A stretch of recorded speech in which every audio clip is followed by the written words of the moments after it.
us for tonight's post-match press conference between the Colorado Rapids and Club Tijuana. We're joined by head coach of the Colorado Rapids, Chris Armas. We will start first with an opening statement from Coach, then take questions in the room, and then take questions from Zoom. Coach. Well, the first thing, once again, our fans came out on a night, and I thought they were great. They helped push the guys. They got behind the team, brought good energy all night long, and you know that's the first part that's noteworthy. But yeah, we're disappointed not to send them home even happier. So next, I'd say that as a team, we all think it's disappointment and a big missed opportunity on the night. A game that we give Tijuana credit, but that we would like that one back, but that's not how it works. So the missed opportunity, and then the last part is that there's the disappointment in not bringing our best stuff on the night. And again, sometimes you can credit the opposition, and we can do that for sure. They took their chances, but we're normally sharper. We have more energy on the night, which was a little surprising because we made, was it 4 or 5 rotations in there, and again, so as a group, as a team, we're disappointed, and we felt like we left it out there. And lastly, there's a lot to play for. We're playing against one of the best teams, if not the best team in Mexico.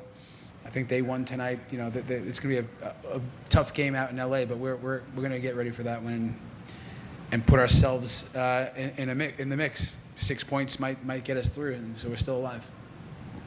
Go ahead. Braden Nurse with Denver Post. Obviously, big not to have Georgie.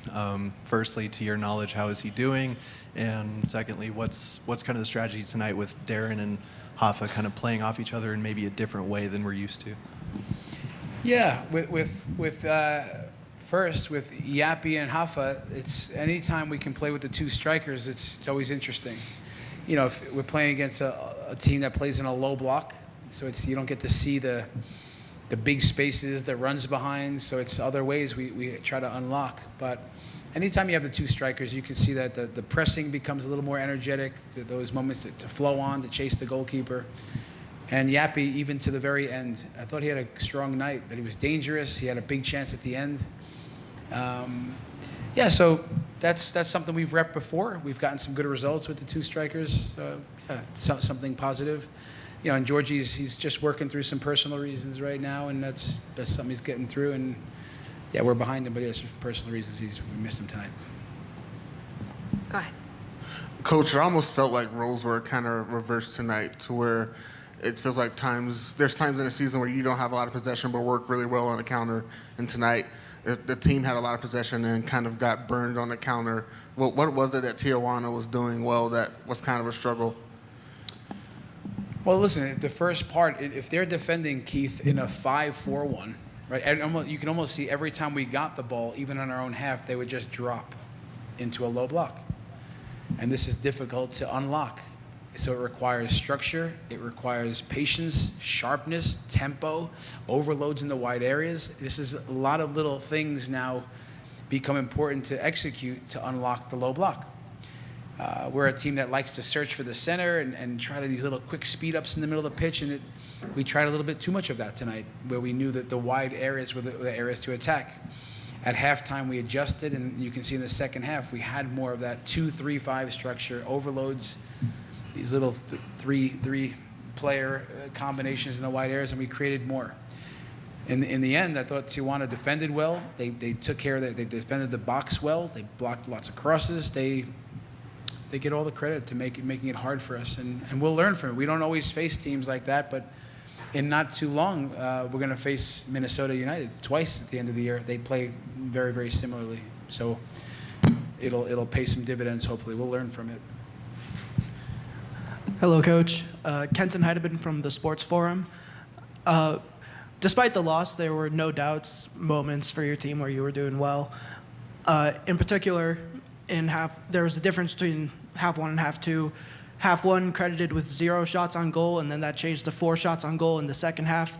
What do you think was the key to that change when it comes to the increased offensive efficiency And how do you plan to carry that forward as you prepare for Cruz Azul? Well, I'd say that, one, we knew we had to come out with urgency, different type of urgency in the second half, and we did that. So, one, the energy levels, the what the guys put into the second half, it just, you can see straight away, it just looked different. But I think the most important thing was discipline in structure. Again, it's when teams sit back, you can get impatient. You try to, you're trying to force things a little bit. And it's just, can become very frustrating, and where teams can hit you on the counter. This is a difficult thing. So yeah, it just took, everything we do is about organization. So if the first half we have guys running everywhere, dipping under guys not doing the job. So I can almost go inside and watch the game. I don't know what to do, right? We have a plan. We have to stick to that plan. So in the second half, so we just took right back to the game plan. We know they didn't do anything different tonight, right? That we thought. We knew that we expected the 5-4-1. We saw it. Second half, we executed better, and we got close. We get one goal from a wide area, discipline, getting in those areas, and if we had 90 minutes of that, maybe the result is different. But we're still a young team. I've told all you guys that. With young teams, sometimes you want it now, and you have to have some patience and then understand all the little things that need to be executed. So the guys pushed to the very end, and we fell a little short. But we will learn from it. I'm sure of it. Hey, Coach, we saw a rare start from Keegan Rosenberry tonight. Just wanted to know what you thought of his performance, being able to go the full game. Yeah, he had a lot of bright spots tonight, Keegan, and it was a tough matchup, right? The winger is dangerous, a counter threat, is fast, and I thought Keegan held up in many, many ways, and we expect that from Keegan. He's a veteran guy, he's our reference point and captain, but you could see we rotated different spots tonight. Because as the head coach, I ask a lot around here from my roster. And if I don't play guys in a tournament style play like this, guys like Keegan and who's right there with Reggie, Wayne Frederick, Darren Yappy, Jackson Travis, then these guys might never play. So I believe in the roster. I believe in these guys, and especially Keegan. So I thought he came away. Tough battle, but lots of good things from Keegan on the night. Coach, Matthew Wick with Pitcast. First off, looks like Ted went down in the first half pretty hard on his shoulder. Was that the previously injured shoulder, and how is he doing?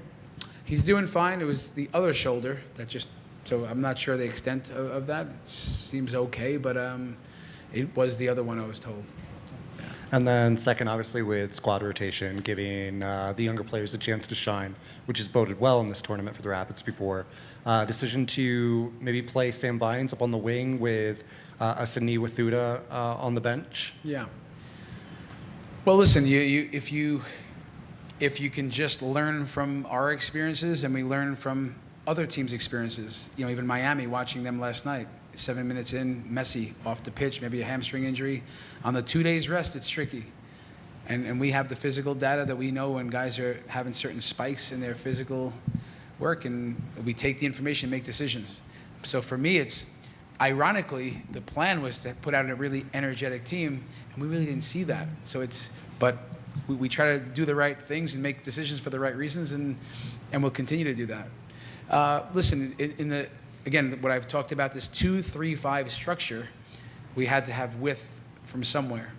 So having Sam Vines on the left and Yappy on the right, Calvin on the right, that was the reason why. So we say, all right, of course, we would love to see Sidney Wathuda. He's done well. He's playing a lot in the 10 recently for the second team. But Sam Vines, experienced guy, maximum width, made some sense to us. All right. Any questions on Zoom? Please raise your hand.